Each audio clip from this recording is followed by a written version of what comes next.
माननीय अध्यक्ष महोदय, सन्माननीय ज्येष्ठ सदस्य जयंत पाटील साहेबांनी अत्यंत पॉझिटिव्ह सूचना केलेली आहे की कुठेतरी ह्याचा एकदा रिव्ह्यू होणं गरजेचं आहे की ज्या लोकांनी 5-5 वर्ष एखादा दुसरा वर्ष एक्सटेन्शन आपण समजू शकतो, काही तांत्रिक अडचण असेल म्हणून किंवा काय असेल म्हणून, पण 5-5, 10-10 वर्ष जर प्रकल्प रखडवत ठेवले असतील तर याचा निश्चितपणे एकदा कुठेतरी रिव्ह्यू घेणं गरजेचं आहे आणि या बाबतीतला रिव्ह्यू गृहनिर्माण विभागाकडून निश्चितपणाने घेतला जाईल.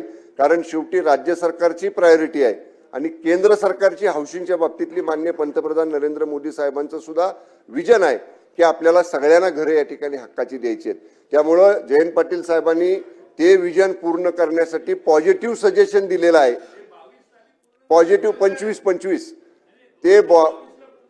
ते विजन पूर्ण करण्यासाठी सन्माननीय ज्येष्ठ सदस्य जयंत पाटील साहेबांनी एक पॉझिटिव्ह सजेशन दिलेलं आहे. सजेशनचे पॉझिटिव्ह ऍक्शन त्याच्यावर सरकार सुद्धा घेईल, त्याचा आम्ही रिव्ह्यू घेऊ. आणि आता राहिला प्रश्न, जयंत पाटील साहेब म्हणले मागे एकदा जे म्हणले होते तसंच की हे फक्त अधिवेशनापुरते आहेत. आमची जॉईंट अँड कलेक्टिव्ह रिस्पॉन्सिबिलिटी आहे, संयुक्त जबाबदारी आमची आहे.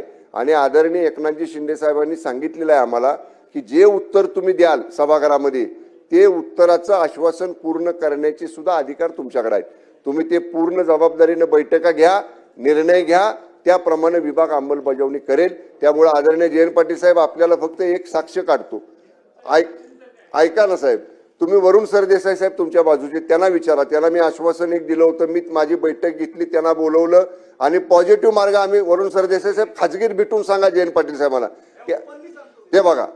म्हणजे तुम्हाला आपलं दूध का दूध पाणी का पाणी करून दिलं. आदरणीय एकनाथ शिंदे साहेबांनी तेवढे अधिकार आम्हाला दिलेले आहेत म्हणून तर 50 जण गेलो ना बरोबर आम्ही. आणि त्यामुळं तो राहिला प्रश्न वेगळा. आपण निश्चितपणे त्यांची सूचना सकारात्मक घेऊ, रिव्ह्यू घेऊ आणि गती देण्यासाठी अशा काही लोकांवर कारवाई करावी लागली तर निश्चितपणे माननीय उपमुख्यमंत्री महोदयांच्या संमतीने त्यांच्यावर कारवाई सुद्धा करू.